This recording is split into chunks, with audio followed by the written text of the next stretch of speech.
She's not what you'd expect. She's tough and feisty, but gentle and tender. She makes millions and gives millions to the poor. She cries, she laughs, she teaches, she comforts. This is the Dani Johnson Show. Hi, I'm Dani Johnson. Welcome to the Dani Johnson Show. Thanks for joining us today. Hey, today we're going to talk about, on this Tuesday, because we like to give work tips on Tuesdays to kind of keep your week at a good flow and keep you focused on the things that you should be focused on during the week. So today we're going to talk about your boss hating you. Have you ever been in that situation? Have you ever been in that situation where you just really felt like your boss had it out for you, could not stand you, wanted nothing to do with you, didn't like you, nothing you could do was ever good enough or right for them? There's a lot of people who struggle with that. And what I hope today that we can do is kind of show you maybe a different perspective, and as well as solve that problem. Like if you find yourself in that place where yeah, it just seems like he or she is out to get you, whether it's the business owner or it is the management team, that you feel ignored, or you feel like you're I don't know, just kind of even misplaced, that whatever your gifting is, it doesn't feel like it matters actually to your boss. I've seen situations like that. Some people seem to believe that the boss has certain favorites, and maybe you're not one of them, or maybe you are one of them. But is that true? Does the boss actually have favorites? I think in some lower level management, there definitely is some of those people that do definitely play favorites. But I also believe that there are some who have the perception that they believe that their boss has favorites, and I'm not one of them. There's been a study that was done by Zippia, which has cited two major reasons people think that their boss hates them. One is that they feel ignored or they feel micromanaged. So if you've been ignored by your boss, or you feel like you're being micromanaged, there could be another reason for that. There really could. And here's the bottom line. You're not going to change your boss. This is the bottom line, friend, that if that's what you're walking through right this minute, you're not going to change the person that you're working with. Let me just ask you this. How difficult is it for you to change, let alone for you to change somebody else? Even like maybe somebody else that could even be like twice your age, that has maybe twice your experience. The other thing to look at is this. I want you to look into your childhood, and I want you to see if there has been a pattern of feeling ignored. Has there been a pattern of feeling micromanaged? Maybe as a child, did you have a parent that was hovering over you, watching over you constantly, making sure that you were not screwing up, or making sure that you were doing something right versus doing something wrong? Because this could have programmed your very mind to feel like you can't do anything right. And so when you're in the workplace with this feeling that you have that I can't do anything right, well, then what happens is that now you present that opportunity to the person who is managing you. And because of the fear of not doing everything right, the fear of messing up, the fear of making a mistake when it comes time to producing a job, to producing a result, because that fear is what's in the background of your mind, you will make mistakes. What you fear most is going to happen. And so therefore you create the reality for the boss. You're teaching your boss to micromanage you.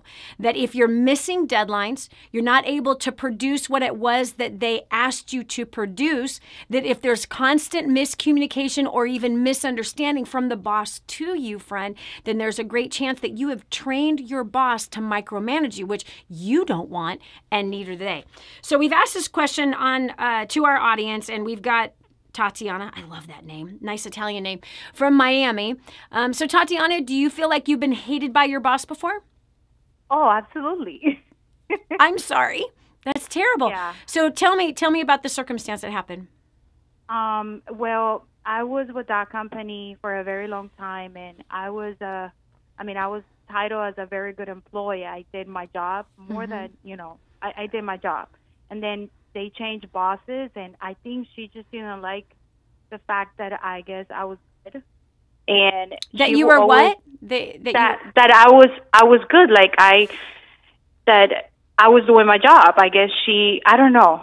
I think she the owners of the property, they really loved me, and I think she didn't have the same relationship with them that I had, and it was kind of like a jealousy. I literally can say I try to understand her. I try to be on her place. I try to lower myself, and everything I will do, she will always try to shut me down. And if I had plans to, okay, why we do this, let's do that, or like I was over being very prepared even before my meetings, and I think she hated that I was prepared. And so I started feeling, I lasted with her 3 years. Wow.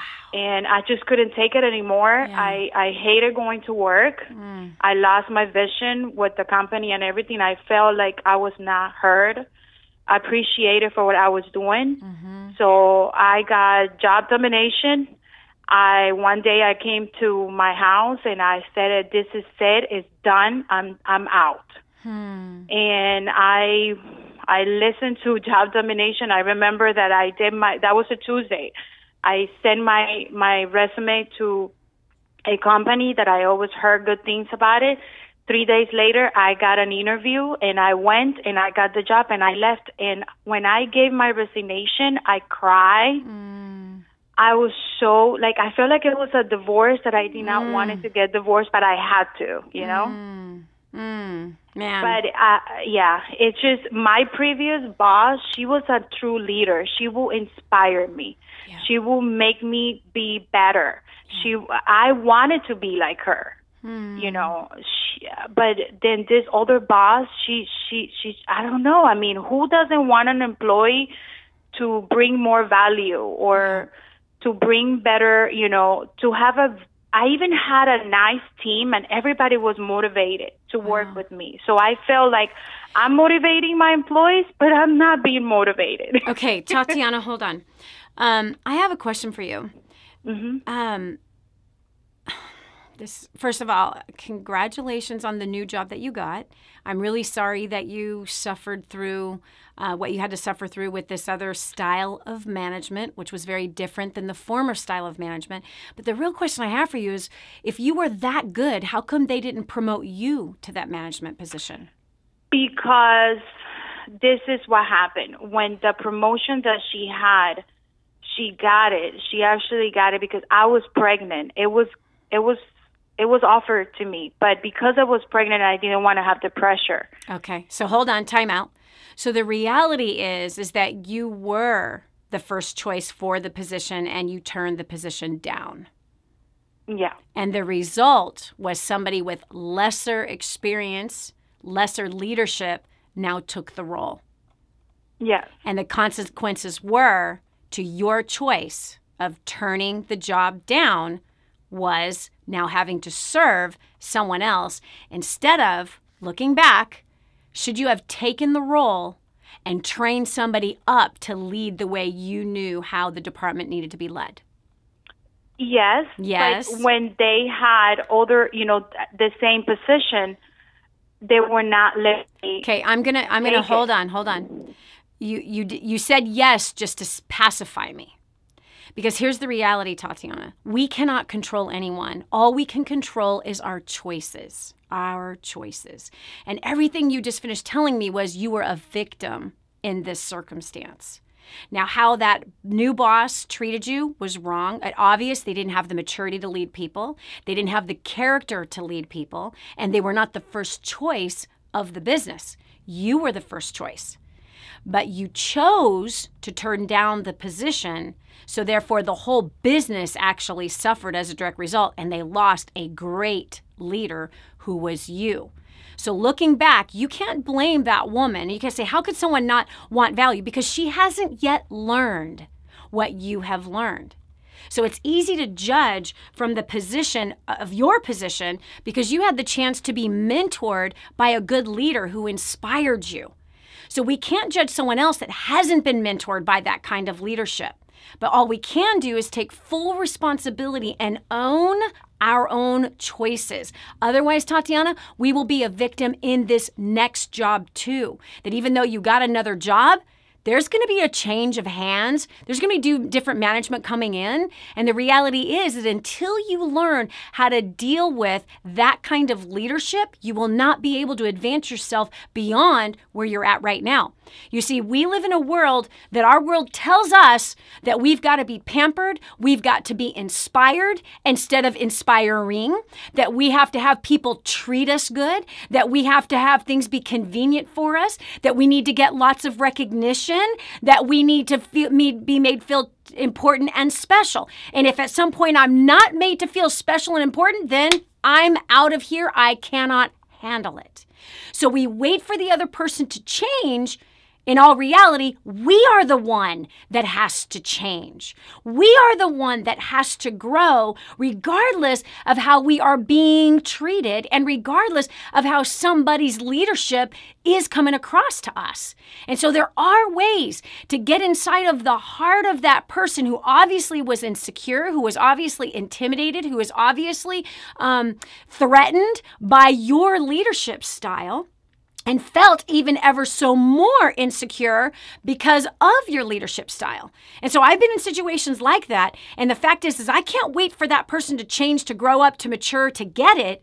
But I have to get it. I have to gain the understanding that that is a grown human being and it takes the average person 8 years to change. I'm not going to wait 8 years. But I got to change how I see this person. I got to change how I'm judging this person. I got to change how I'm communicating with this person. I need to change my response to my perception of this person and learn how to have those intimate conversations with what appears to be my adversary and confront these issues to bring harmony and restoration. So for you, Tatiana, I'm proud of you for the steps that you've taken. There's one place I don't want you to be a victim. You don't want to be a victim. Victims lose. Victims lose. And you don't want to lose because you will repeat this cycle again of a divorce with a job. We're going over to Johnny from College Station. Johnny, have you been hated by your boss? Oh, yes. Yes. Sucks. Yeah, it does. Now, do you know for sure you were hated by your boss? Or was that your perception of your boss? That was probably my perception from my boss by how he treated me. Mm-hmm. I felt, I mean, to this very day, and I've left there 5 years ago, Wow. but to this very day, I still question what did he. What? I had tenure there. I'd been there over 10 years. Wow. I had a good work record. Wow. I had good evaluations every year from my supervisor. Never had problems with any of my coworkers. My coworkers and I got along real well. Even my coworkers noticed it. Right. And so it wasn't like. Was this a new boss that came in, kind of like Tatiana's situation? He kind of came in. Mm-hmm. Kind of came in after another boss. Yeah. Right. Okay, so let me ask you a question, because you said, I'm still wondering 5 years later after I've already left that place, what are you still wondering? What he had against you? Yeah. So let me ask you, Johnny, did you ever ask the question? I did. I actually confronted him once. And what did he say? I told him, I said, hey, it's obvious you have a problem with me or you don't like me. Good job. And what is it? Mm-hmm. And he says, well, I don't know why you would feel that way. I don't. I said, well, I'm asking you because that's how you make me feel. I mean, I feel like you have a problem with me. I said, there was a time when there was promotions that came up and I didn't even get considered, and I had more tenure than any of the guys that you promoted. I had more experience than any of the guys that you promoted. I said, my name wasn't even brought up. Wow. And so I just always felt like he had it in for me. Wow. Johnny, I'm really sorry that you've experienced that. In wrapping up today's show, here's two things I want to talk about. Okay, so here Johnny said, we heard him say, you make me feel like you don't like me, okay? We are in charge of our feelings. First of all, Johnny, I'm so proud of you for having that conversation. Like, that is such maturity to have that conversation. But let's look back, okay? Because I don't ever want anybody that is in our audience or a part of our clients to ever be a victim. Because when you are a victim, you've given your power, your ability, your success over to another person. And so what I love that you did is you confronted the issue. And so the issue is that you chose to feel rejected by your boss. And so here's two things I want to talk about.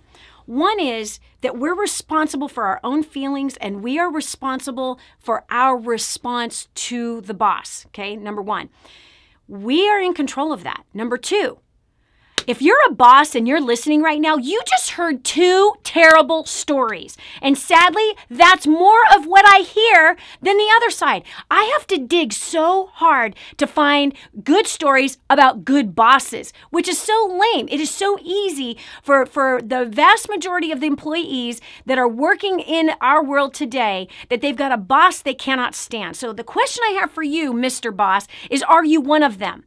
Are you playing favorites with the employee that gets the kind of results you care about, but you're ignoring the employees that do the administrative stuff that actually helps the one get results? Are you the boss that when you're in a bad mood, everyone knows it? Guess what? You don't have the right to be in that bad mood in front of your people. You don't have a right to wear that smug look on your face and to be carrying the weight of what you think is all your responsibilities. It affects your people. And in the case of these two situations, listen, it is time that if you have any insecurity and you are threatened by someone's production, you got some heart issues you better work through. You've got some things that have to change. In fact, this is what I recommend that you do. Whether you think you're a good boss or a bad boss, this would be a really important thing to do, is I would go to your people and say, I want you to speak freely. And if there is anything that I do that makes you feel unimportant, if there's something I do that makes you feel ignored, or you feel like I am micromanaging, I want you to tell me about it. I want us to have really good relationship and good communication. And here's why I want you to do this. Because you got to create an environment to hear your people, to draw out of your people their thoughts, their feelings, and all of the talent that's inside of them. You just heard two great employees that had a long time that they spent invested into a company and left because of a new manager. Friend, listen to me. That might be you. You might be that manager. And on the flip side, I say to the ones that left, don't be a victim. Learn how to find the bullseye of what makes your boss tick. Learn to make them feel special and important. We have a tendency of doing it one way and only one way, expecting him to inspire us or her, expecting him or her to ignite us, to charge us, to teach us. We're expecting all that pressure is on them, and they're under a significant amount of pressure. And so I want you to start asking questions of what you can do to relieve them and how you can get better. And don't let a year go by or 6 months go by before you have those conversations. Have those conversations monthly and let them know, I want to help you win. I want to help this team win. I am for this organization. I am for this company, and I want to see everybody win, and I want to do my part. So I want to know, what can I do better? How can I improve? What are the tasks that are on your task right now that I can actually help you with? So friend, listen, don't be a victim.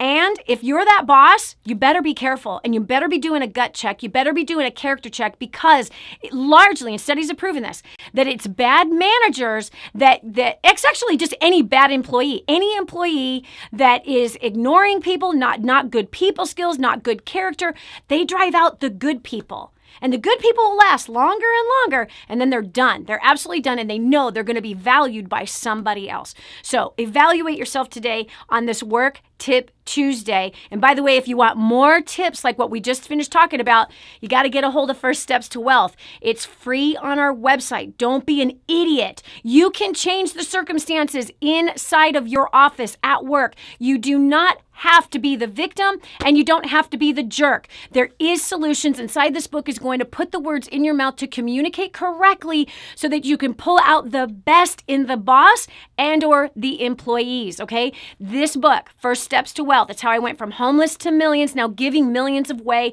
to taking care of the extreme poor. Right here. Get your copy right now. First Steps to Wealth. Go to DaniJohnson.com. It's right on there. You can download the free copy, or you can contact our office to get your physical copy if you want a physical one. All you have to do is take care of the shipping to get it to your house.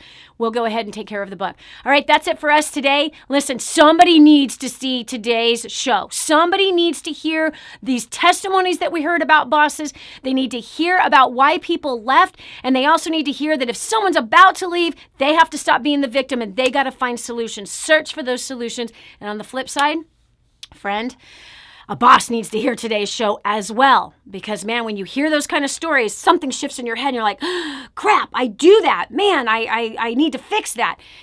And you need to fix it. You need to own your mistakes. Say, I'm sorry. Please forgive me. I've totally screwed that up. I'm going to work on this, and let's hold each other accountable. All right? So thanks so much for joining us today. Share this video, whichever way that you saw it, how you saw this show. You can go to the website, you can copy the URL of it, and get it out to everybody you know, because people need to hear it. God bless you. Thanks so much for joining us. Bye.